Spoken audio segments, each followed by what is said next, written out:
Jason Wright. He's here to bless goodness. your lives. You know what's so great about sharing a name with that delicious-looking man?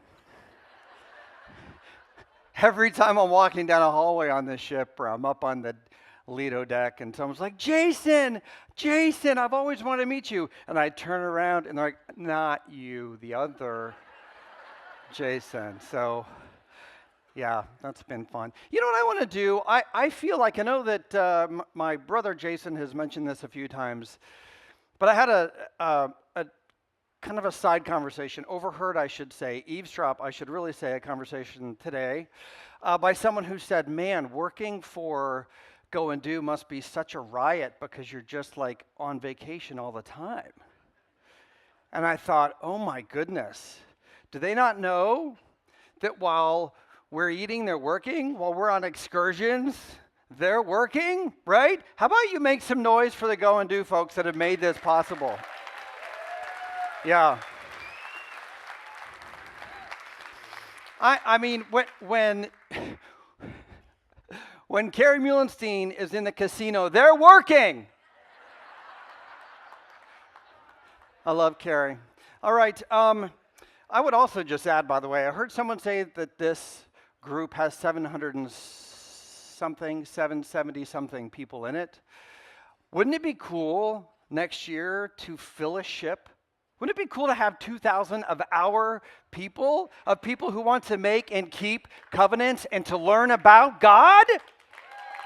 You should make that happen. You should make that happen. All right, and finally, in the thank yous, I want my lovely wife to stand up. Cody, get up. Parade, wave it. There it is. Let's go. And I also want the spouses of all the other presenters who might be in the room to stand up. If you're a spouse of a presenter and you have the patience of Job, stand up. Stand up. Spouses, where are you at? Where are you? Awesome. Thank you, thank you, thank you. We are so thankful for you. My dear friend Jenny Oaks Baker has said that there is enough entertainment in the world. We don't need more entertainment.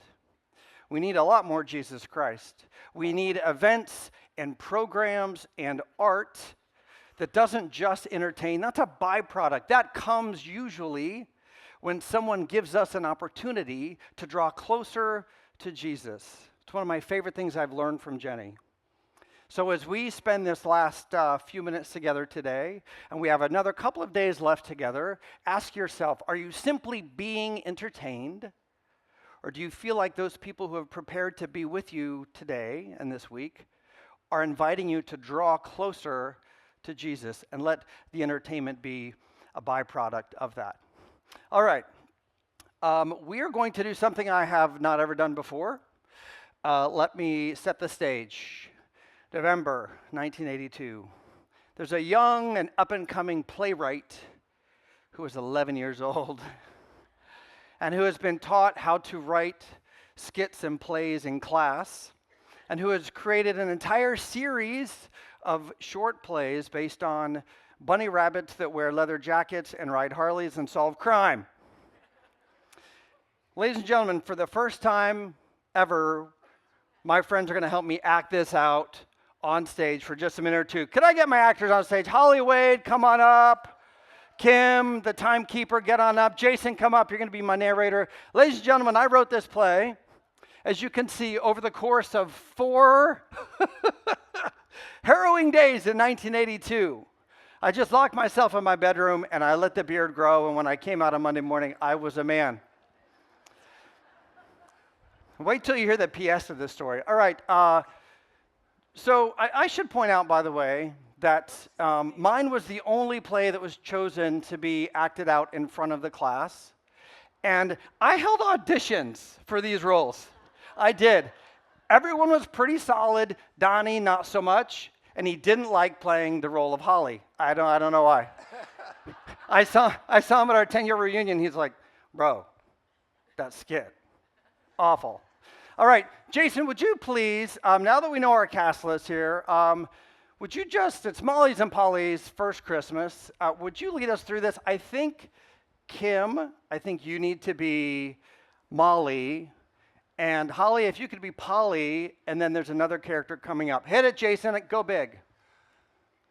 This story begins in a town called Quitta. But I will just call it Werty, because I would rather not call it all the time. I should begin by saying Molly, Polly, Dolly, Ollie, and scratched out Holly are all rabbits. By the way, the stock boy is not a rabbit. If we could get the mic. It's, finally our first birthday, and we've been living. What, is she Irish? What are you doing? No, I'll go with it. No, keep going. Go, keep going. Keep going. We've been living alone for about a half year, ever since Mom and Pa deserted us and moved to California. Holly? Where are those silk-lined feelings you've had for Ma and Pa? Literature, y'all. Look at that. Okay, now we're going to skip because this thing is 11 pages, right? And we got to get off the ship at some point. So we're going to skip to, by the way, do you see here that I forgot? This was a typewriter. Anybody know what a typewriter is? This was a typewriter, and I had left the thing hit so you can see the special characters at the top over the date. Take it away. Yep, it sure was. This is you, Holly. You little stinkers. So it all ends peacefully and joyful. Could you read the about the author, please? About the author, Jason. No, sorry. About the Arthur. Oh, about the Arthur.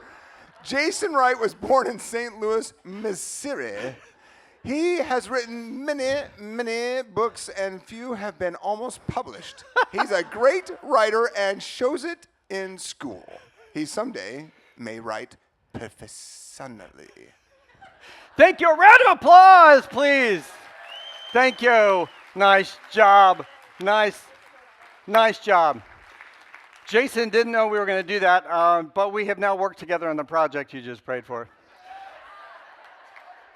Ladies and gentlemen, I submitted that to Scholastic. I went to the library and I found an address in the back of a textbook, and I was like, this is the only publisher I know. And I submitted it, and I got a postcard back in the mail. I still stamped for my mom, sidebar. But I got a postcard back in the mail that said, thank you for your submission. We have forwarded on to our publishing committee for consideration. And I didn't know what that meant. I thought I was getting published. So for like 6 months, I walked around middle school like, yo, I'm getting published. I haven't heard, but I'm pretty sure I'm getting published. And the little postcard said I would hear back. I never heard back. So what do we assume? It's still under consideration. Don't give me that. They're still thinking about it. All right. This happened because a teacher saw me and believed in me. Any teachers here make some noise? All the non-teachers make a lot more noise for the teachers in the room. When I was 16 years old, my father passed away, and I knew that I needed to work my way through this grief, and so I wrote a book of poetry about my dad, and I went to my mother, and I said, I want to publish this, and I want to sell it somewhere. So my mother, the most saintly woman on the planet, said, let's do it, and she spent a couple $1,000s, and we printed a couple 1,000 copies, and then I couldn't get anybody to return my phone call, so I called the radio station in Charlottesville, Virginia. I called the newspaper in Charlottesville, Virginia, and I said, hey, I got a tip for you. This is a true story. Have y'all heard about this kid that wrote himself a book? And he's selling it in a couple of local bookstores. Y'all should do a story about him. And they did. And I was on the 6 o'clock news in Charlottesville, Virginia, because someone saw me. All right, I tell you all this because it leads to a career. I heard some of the books that you mentioned. Thank you so much for reading. And by the way, Jason Deere, that one right there, the Wednesday letters. Anyone read that one? That's the one we're going to make, Jason. Jason Deere, wrong guy. Jason Wade. That's the book that we're going to adapt to a film, and we're going to make it. And by the way, if anyone has $500,000 buried in their backyard, call us, would you? That's all we need. It's just $500,000. We can bill it actually to your cruise account, I'm told. All right, we're going to extend 2 invitations to you tonight. The first is to look at the photo that is about to hit the screen and to forget everything that you have ever felt, thought, judged about people who are homeless or unhoused. And I think it's so interesting that Elaine, in her beautiful, how beautiful was her opening Sunday? So beautiful, so lovely, that she referenced a story about her son helping someone in need, because I had no idea she was going to do that, and she certainly didn't know what we're about to do. But we're going to dive a little bit deeper into that. And so, with that, this is a friend of mine, a man that I met a couple of years ago, and that shopping cart is his home. We had the most lovely conversation, and I'm going to share some of these stories with you today. But I want you to forget all the things you've thought when you saw him. When you saw him on the street corner with that sign, when you saw him out front of Walmart in the parking lot where you often see people with the signs, and you have thought something, because we have all thought something, assumed something, I want you to forget all those thoughts, all those judgments, all those notions, and let's start over.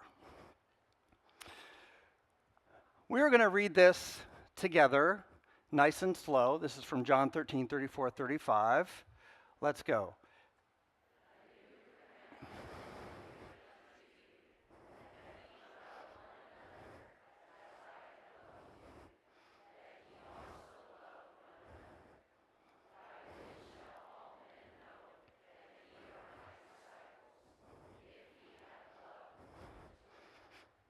All right. We're going to get back to it later. This is the word. This is the word. Remember this word. Embrace this word. Scribble that word in your lovely little go and do journal. That's the word. All right. From the beginning down through the dispensations, God has used angels as his emissaries in conveying love and concern for his children. I have spoken here of heavenly help, of angels dispatched to bless us in time of need. But when we speak of those who are instruments in the hand of God, we are reminded that not all angels are from the other side of the veil. Some of them we walk with and talk with here, now, every day. Always, there are those angels who come and go all around us, seen and unseen, known and unknown, mortal and immortal, and those words come from our beloved Jeffrey R. Holland. They're everywhere. They're in this room. They're the Daltons. They're the Dalton's son. I love this quote. I love the writing in this quote. I invite you to take a picture or to look it up later and to study this again and to really spend some time in what he is teaching us about angels and about our role to love, as we just read in John. All right. Some of you, how many of you have had a conversation with me at some point on the ship? Make some noise. Okay. How many of you have not? Hey, how are ya? All right, we're covered. I saw you waving. Okay. I've shared this story, just that 30-second version, with several of you since we've been on the ship, and I'm honored now to share a deeper version of ultimately what led me to this stage and to this cruise ship. One of the really interesting things about my career is I have an opportunity to speak in other churches, even often as a guest pastor or preacher or minister. I actually had to talk to a general authority about this to make sure that it was okay that I was not going to attend my ward, but I was going to attend another ward, another faith, and to speak to them, to teach them, to find the common ground between what we believe and what they believe. And as you've heard over the last couple of days and will continue to hear, we have so much in common with all of our Christian friends, as we are Christians indeed. So Fairview Church is my favorite of the churches I've spoken in, and I have now spoken there every year for 5 years. Well, 3 years ago, at the end of my speaking engagement, they always give you something. Those of you that have ever spoken know that you get a thank you. A mug, a t-shirt, a journal, a pen, a bag of gummy bears. I have gotten so many gummy bears, and I don't hate it. Well, on this day, I read them that verse in John. They didn't know I was going to do that. But I read them that verse in John, and that was really sort of the anchor of my message that day. How do we want to be disciples? Do we want to be disciples? Do we want to be considered like Jesus, like disciples of Jesus? Well, then we love. We love one another. Well, when I was done, they handed me that. A wallet with about $350 in gift cards, as you can see, to fast food and some department stores, Walmart, Target, things like that. And they said, when you're out and about in your travels, when you meet people, we know that you like to meet people and hear their stories. We really want you to love them. We want you to feed them. In particular, they said, those who are hungry. I've never cried getting a thank you gift, but I sure did that day. As I took this home and I began the process of emptying that wallet, one by one, $20 here, $30 there, $40 there, and hearing people's stories. I'm sorry to see that you're going through such a tough time. I don't have much, but I do have $20 to McDonald's. Would that bless your life? It would, they say. Wonderful. Take it. And what's your name? Tell me how long have you been living under this bridge I've met you at, out front of this shelter you've been in? Like, tell me a little bit about your story, and they do. The wallet emptied, and I think I was in Utah, in St. George, Utah, the first time. Someone came up to me and said, I want to contribute to the wallet. Can I give you some cards? And so on the right is me coming back from my mailbox one day in Woodstock, Virginia, where I live, with another several $100s in cards mailed by complete strangers, including some, Jan Manning, I know where you are, in this room right now. There are at least a dozen of you who at some point have contributed to the kindness card movement. And then people said, well, I'm never going to get to one of your events live to bring you a card, but I want to participate. I want to let you be the vehicle for my kindness. Sometimes they say, I'm not as comfortable talking to strangers as you are. Perhaps it's someone that rolls the window up and is less likely to roll it down at the intersection and invite that person over for a moment. Totally understand that. This is not comfortable for everyone, and there are many things I'm not comfortable doing, but talking to strangers on street corners and under bridges is one that I love doing. And so they began Venmoing me, PayPaling me, Cash Apping me money. That on the left is me and my son, who's now on a mission. And that's me using the funds from people like you to buy hundreds of dollars worth of gift cards to give out as I was on a book tour. Now this is where we're going to focus today, my friends, is on the stories of the people who need love. On the far left there, that was in Salt Lake City. That man was so hungry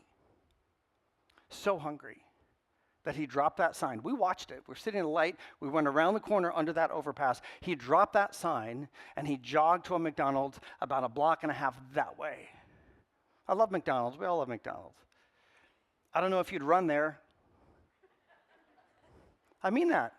So hungry, so thankful, so grateful. The immediate, he was fed, again, not by me. This is important. These cards aren't mine. I'm the vehicle for people who have allowed me to do this and to learn these lessons. Oh, sorry. In the middle, I met a man near the airport who had put about $5 in his SUV, an old SUV, and he and his fiancée, I later learned, were arguing about whether they should get a little bit of food inside the gas station or put more gas in the vehicle. So I went over and I chatted with them for a minute and discovered that that wasn't their vehicle. It was their home. That's their home. He was putting heating oil, essentially, in that vehicle so they could stay warm. That smile. I can look at the smiles of these people all day long whose lives have been blessed by people like you. On the far right, that's my friend Arjun. He grew up at the Four Corners. He grew up as a member of the Church of Jesus Christ of Latter-day Saints, and during his teen years, he went to his parents and said, I don't know, but I need to figure out if this is really my journey. And they said, well, if your journey is not here, then it's not here. And so he left. He left to find himself, to find his God, to find peace in how he worshiped. And he is still on that journey 10 years later. We were able to get him some food, drive him to a bus depot to get him to the Midwest where he was meeting up with some friends. one of the kindest, sweetest men with the sweetest spirits I have ever met in my life. He ate for several days because of people like you. In Los Angeles, I met this man. That's the Santa Monica Pier. He looked so lonely. I was with my boys, and the Spirit kept saying, just go talk to him, just go talk to him, just go talk to him. And so I did, and he said, well, I was waiting for missionaries from this church. And he pulled out a pamphlet, and thank heavens it wasn't one of ours. And I won't name the church, but it's a church in Southern California, and they had said they would meet him there to feed him, to bring him some food. And they had stood him up. I'm sure there's a good explanation. There's no judgment on those good missionaries for not showing up, but they didn't. And so, because of people like you, I had an opportunity to feed him. Well, this one's tough. I met this guy a few blocks away from a hospital in Northern Virginia. Sat down, we talked for about half an hour, and he was so embarrassed to admit that he was so thankful his brother was sick. And I said, what does that mean? He said, well, my brother and I live under a bridge behind the Walmart, and we have a little tent, and we have a little heater there, propane heater, but it's been cold. And my brother got sick, and they admitted him to the hospital. And I asked the nurses if I could crash on the couch for a few days while he was sick and use the shower for a few days while he is sick. Could I just live here for a few days? And tears filled his eyes as he said, I'm so ashamed to be grateful to God that my brother is ill, because we're both getting beds and showers and a few meals. I watched him from my car for at least half an hour before I went over to talk to him. 100 people walked by him. Now, this is not to draw attention to myself. This is to draw attention to a movement of people who have inspired me to try to love differently. But at least 100 others saw this man and moved along. I wouldn't have stopped if it hadn't been for the goodness of you all and that church. This is my friend Eugene. In the middle, we met the first time driving cross country. I was driving to Utah from Virginia. We met in Lincoln, Nebraska. His story would be an entire cruise long, but things have been done to him, particularly as a child in the adoption system in the state of Michigan, that should have people in prison for a very long time. And his life has been on the streets and in shelters just year after year, month after month, day after day, since the state kicked him out at 18 and said, here's $500, good luck. We kept in touch, as I often do, and there on the left, we met again believe it or not, about 3 months later. I was driving back across country, the other direction now, and I texted him, and we met up for dinner. And then on the far right is again going west. I have a problem, but I was again going west. That was all in the same summer that I was able to connect with him, Eugene. This is my friend Phil. I met Phil in Virginia on Interstate 81 the day my Mazda died. And there in the middle was our first meeting. He talked about a childhood that demanded that he literally run away. And I said, you mean move out as a teenager? And he said, no, I ran from my father because it was run or die. He says, I ran away. And his life has never been the same. We've met multiple times, as you see. He surprised me at a book signing there on the far right. And to my great delight, there on the left, he attended class with me at Southern Virginia University, where I teach on Wednesdays. Where are my Knights at? Go Knights. Whoop, whoop. We love Southern Virginia University, and we have a few students here. And he came, and he sat with my writing students. And I said, will you tell them your story? And he did. And he said, as you write for the rest of your lives, whether fiction or nonfiction, short form, long form, blogging, vlogging, whatever you do, he said, I want you to remember there are people like me that haven't given up yet. He says, I've been this close so many times, I haven't given up yet. And people like me deserve to have our stories told. That picture on the far right was just last week in Charlottesville, Virginia. He had surgery on a hip, and he is in rehab. And because he's in rehab, he's not in his vehicle. A true fighter. This is Bonnie. Let me tell you guys about Bonnie. I met Bonnie near my home in Virginia, and Cody was with me. And the initial interaction was about an hour long, but then I ended up driving her a couple of hours to a hotel where I have a friend that manages a Marriott property and said I'll give her a couple nights for free. So I drove her south towards Southern Virginia, and we got her in a hotel. And as we drove, she told me about, again, a challenging childhood. She had 2 sons, both dead, mom and dad, both dead. 10 years ago, she was living in a hotel. She says, her words as a harlot, her words. She said, I laid in bed one night, and the Spirit of God came to me and said, walk away.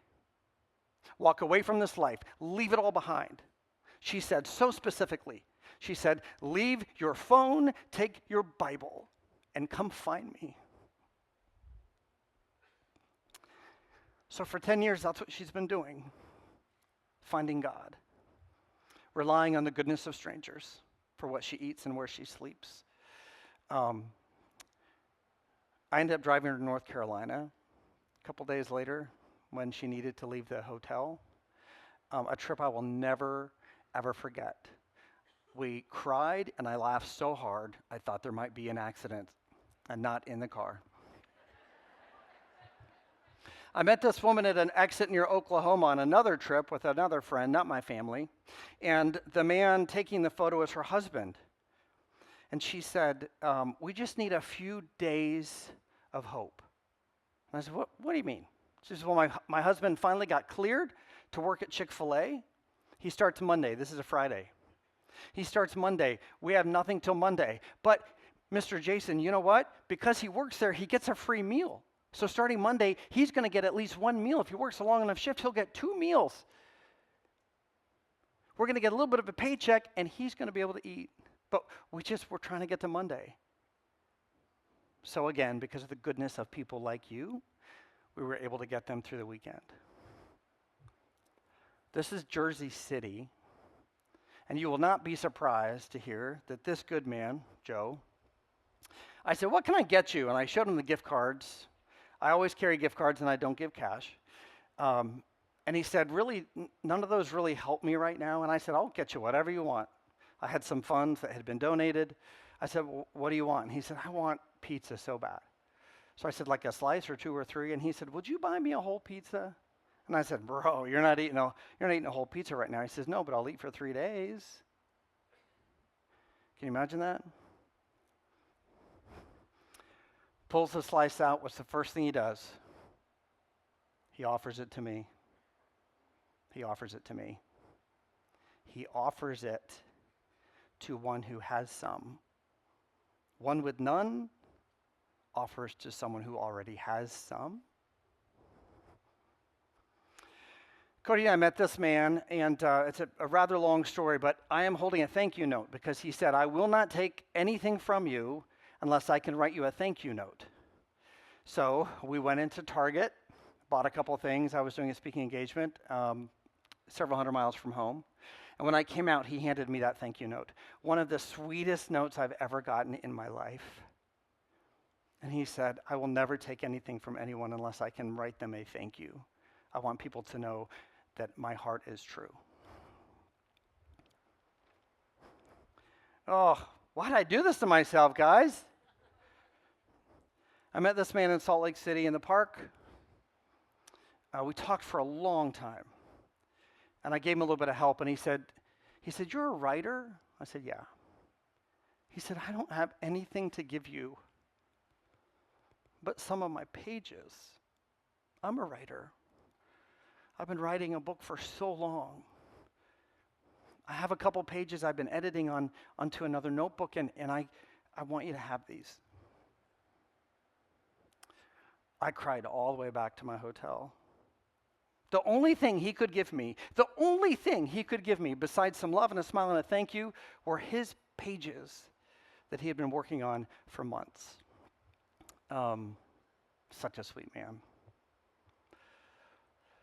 I spoke at the Utah Area YSA conference. It was amazing. What an experience to have nearly 20,000 young people desiring a deeper relationship with Jesus all in the same place. There's the convention center in Salt Lake. Many of you recognize it. Well, I went to scout out the room the night before I spoke, and I met Gary on the sidewalk.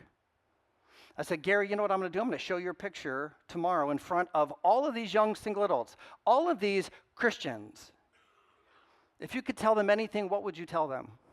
And he stood like this for a long time, and he watched as people passed.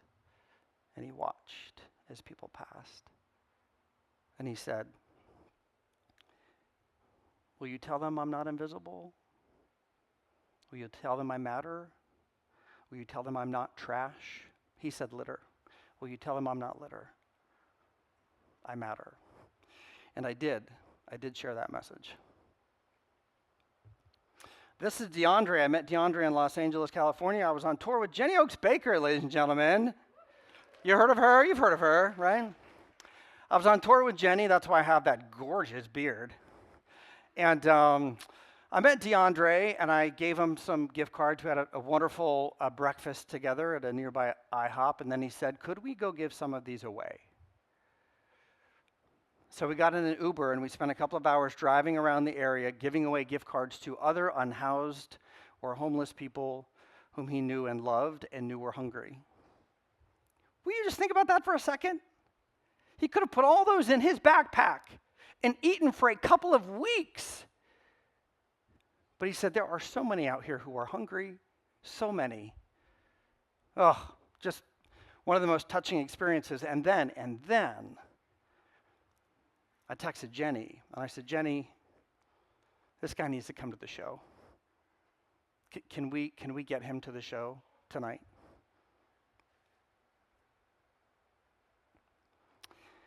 And Jenny gave him a ticket, because that's Jenny. And he came to the show. And he met everybody and loved it and talked to missionaries from the mission there. And just had the most remarkable experience, not because he ate that day, but because he was fed that day by the show, by everyone, by those who gave me cards to give to him. Now, I asked him, we've kept in touch, if he would record a short message for you. I'm going to play that right now. And as you listen, I want you to forget that he references me. I told him not to. I really did, right, Cody? I said, don't reference me. Anytime you hear me, he's referring to you, the movement, the army of good people out there. It's going to look sideways at the beginning, and then it will straighten out.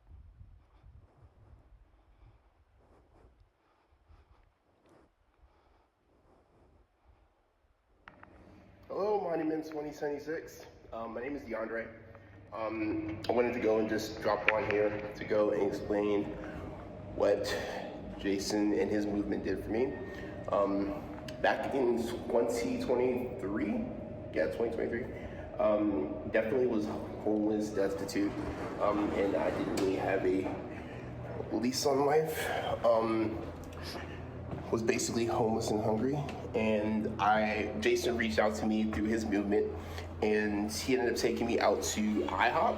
I didn't expect him to do that. In fact, when he looked at me, he thought that I looked like a normal person, not homeless, so I'm pretty sure he thought, is this guy pulling a fast one for some gift cards? But he showed me immense kindness with him and his friends, and he ended up inviting me over to go see his play that he was performing in, which was really good. And now, because of him and because of his movement, what they've done for me, I am now, this year, starting the fire academy for Virginia. I moved from California. I'm actually in an apartment. As you can see, I'm coming down to go get some stuff from the store. But I really appreciate everything that he's done for me. His movement, the way that he made me not feel like I was invisible, the way that I was able to come up and have hope, something that I wasn't really having at the time. And if it wasn't for him, I wouldn't be where I am today. So I just wanted to go and say thank you, Jason. I love you. Really appreciate Sorry. Really appreciate what you've done for me and what your movement's done, and I wouldn't be where I am if it wasn't for you. So I really appreciate you. Love you, man. Can't wait to see you when you get back from your cruise, and whoever's watching this, God bless. Hello, Monument 2076. My name is... At the very beginning, when it was sideways, he says, hello, Monument 2026, which is so sweet. I love that man. I love that man.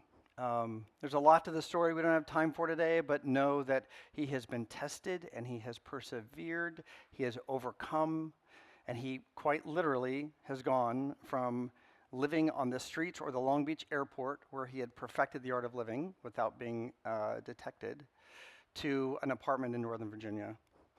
All right, the ripples of this movement have just blown my mind. I had no idea when I spoke at this Methodist church in Virginia any of this would happen. But suddenly people started talking about it. I had an opportunity to be on Good Morning America. Wild, weird. They're all so nice. One of the coolest, most surreal experiences of my life. I've done Salt Lake TV a lot. Is anyone from Salt Lake? We got a couple Salt Lakers, right? There you go. Google this interview or go to my website and find this interview, because it's so cool. The reaction on her face as she learns about the movement and what it's meant to me is just, it's really beautiful. The Deseret News has covered it. Is my friend Jacob Hess here? Hey, Jacob. We've never actually met. He's an editor at the Deseret News. How are you? Where are you at? Oh, hey, man. Nice to meet you. We talked on the phone and exchanged emails and never actually met. He's been at the Lido for like 4 days.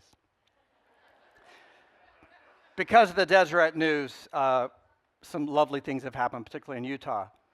And now I'm going to share this story with you, this interview with you, primarily because I want to tell you the coolest story about her and something she did after the interview. So I assume you know who that is?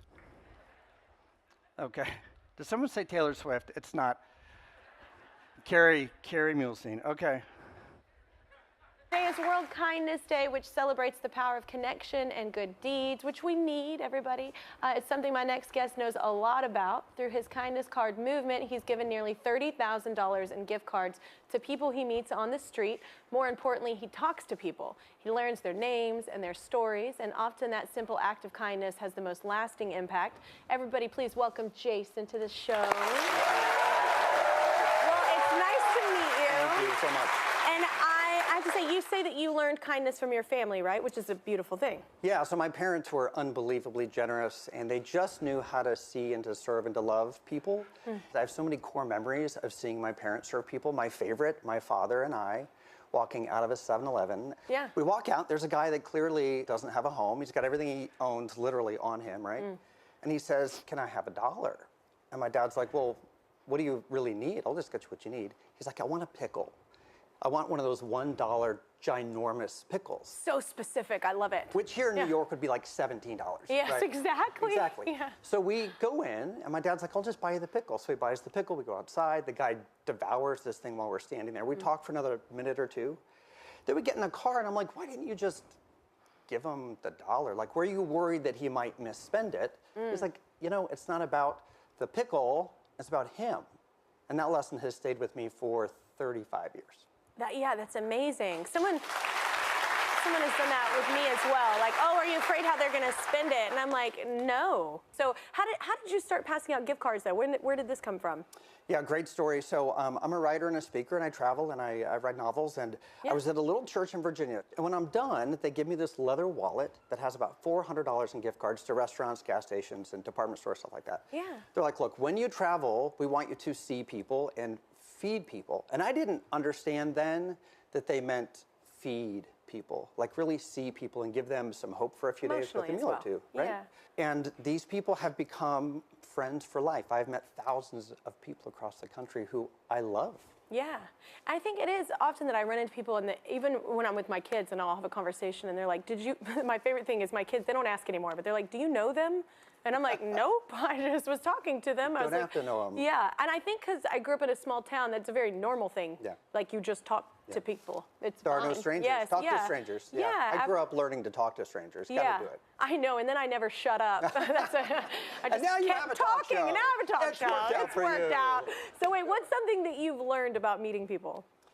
Oh boy, so many people that I meet on the streets feel invisible.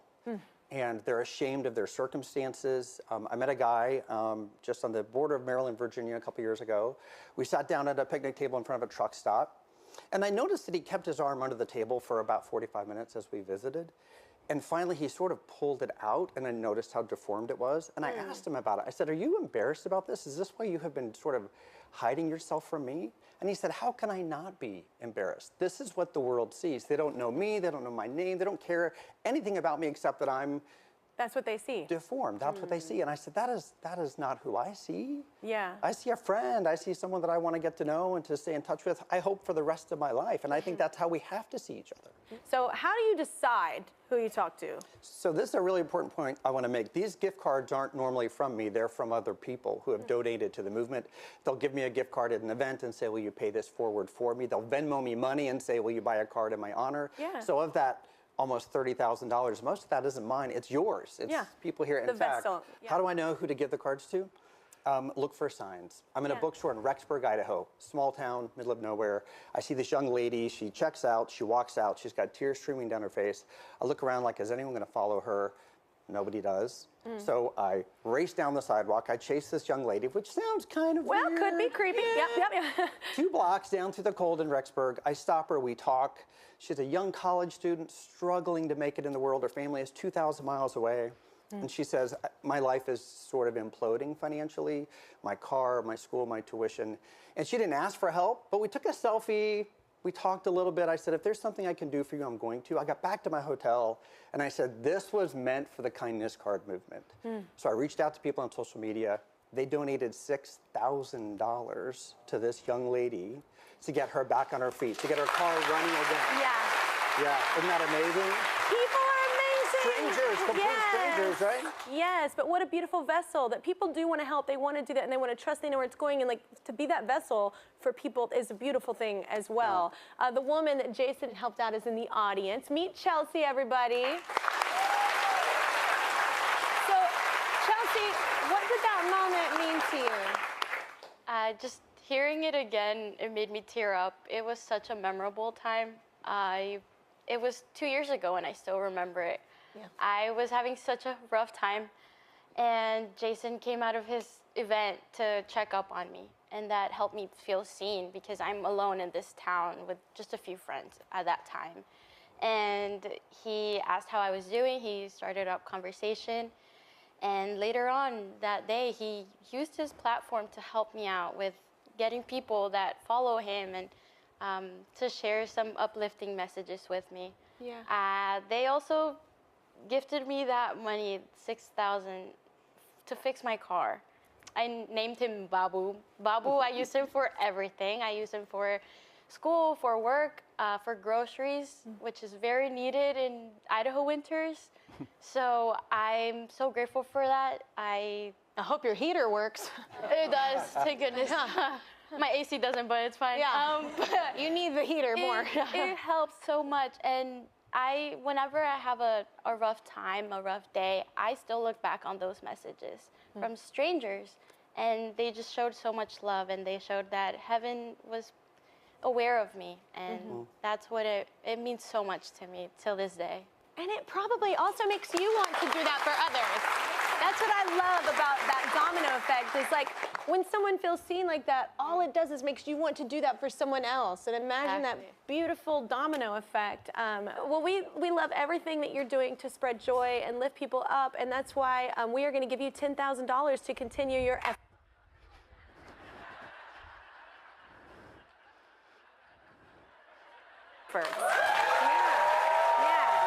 I think it's wonderful what you're doing. It's so wonderful. Yes. Today is World Kind. Okay, listen. She was supposed to give me five. I didn't know any of this till after the show.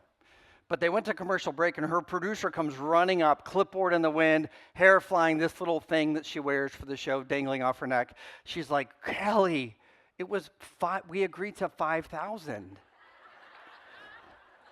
And she said, I was here for this, right? She said, I just felt like halfway through the show, halfway through the interview, that I wanted to also give 5,000 from my own pocket. And the producer said, what? And she said, the show will give 5. Kelly will give 5. Isn't that remarkable? That is who she is, ladies and gentlemen. That is who she is.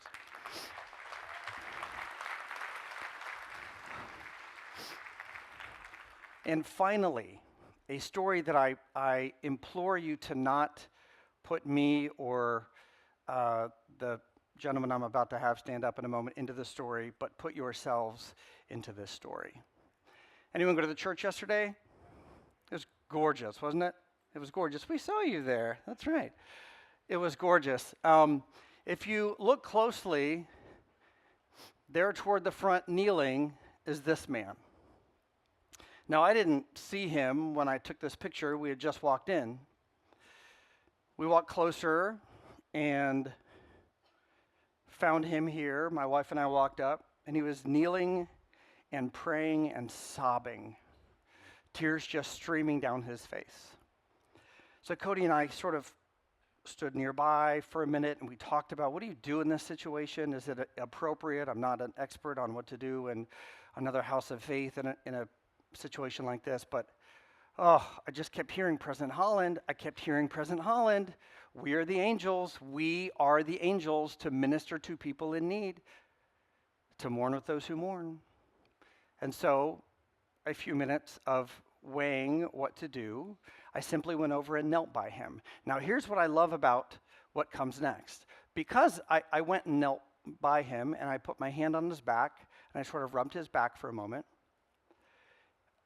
another woman who had been praying about 10 feet away, I assume a local, slid down, saw me, and slid down to join in. And she put her hand on his back. And then, where's my friend? Where's my friend? Where are you? Stand up.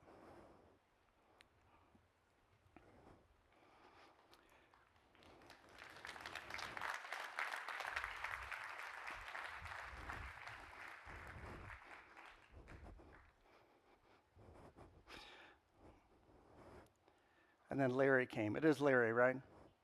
Ooh, otherwise it's really awkward end of this story. Larry comes over, and he puts his hand on his back and gives him some comfort. And we slowly eventually make our way away. I speak Portuguese, not Spanish, but I understand enough to know that he was saying God and sick, and he was sobbing.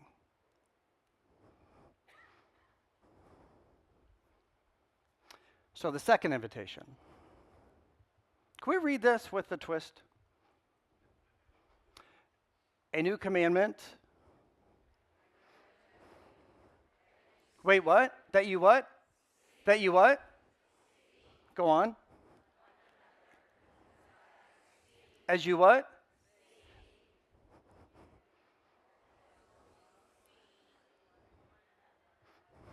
All together now in this last verse. This is a terrible choir rehearsal. Go.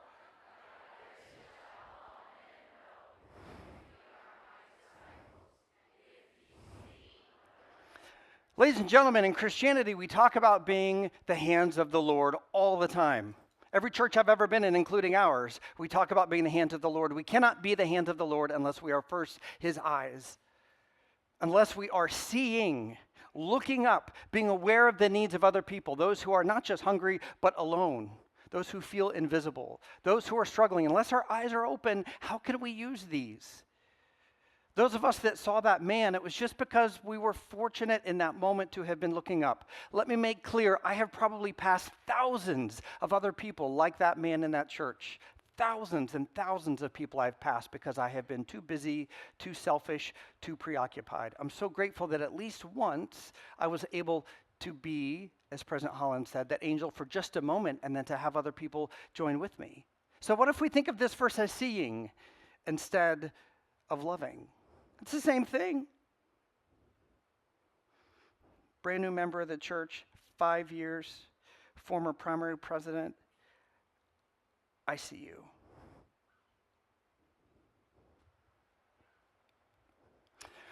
This movement, now with the slogan, Give, Gather, Go, now is a nonprofit 501c3, a leadership circle that we've stood up that I believe there are a couple of people in the room here today that have joined to help us expand this around the world. It has been one of the greatest blessings of my life. This opportunity to learn to see people the way that Jesus sees them, to love people the way that Jesus loves them. Now, finally, as we close, let me just tell you that in a room this large, with this many people, I testify, I witness, I pray you know that there's someone in this room who feels a little bit invisible. Maybe not in this moment, maybe later tonight when they can't sleep, maybe when they get home. Maybe in church on Sunday when they wonder what they believe and why they believe it and how long they can continue coming. They will feel invisible and alone and hungry. I felt that way. I have felt that way. I have been that man kneeling, literally or figuratively, in a church, in my home, in my office, in my car, and I have been sobbing and saying, will you remind me that I'm loved, that I'm seen? And someone always comes. And that someone is so often someone just like you. So that's my second invitation. Let's see people. Let's feed people in all the ways. My testimony is that Jesus Christ is who he said he was and would be and will always be. That he was born for us. That he grew in wisdom and stature and in favor with God and man. That he performed miracles and ministered to us. That he suffered, that he bled, and that he died for us. And most importantly, that he rose again for us. This is his gospel. And what more momentum do you need, ladies and gentlemen, coming out of this week, than to strengthen that notion that you too witness of these things, that he's real and that he knows you and loves you. And I love you because you're my brothers and sisters. And I leave that message with you in his name, the Savior, Jesus Christ. Amen.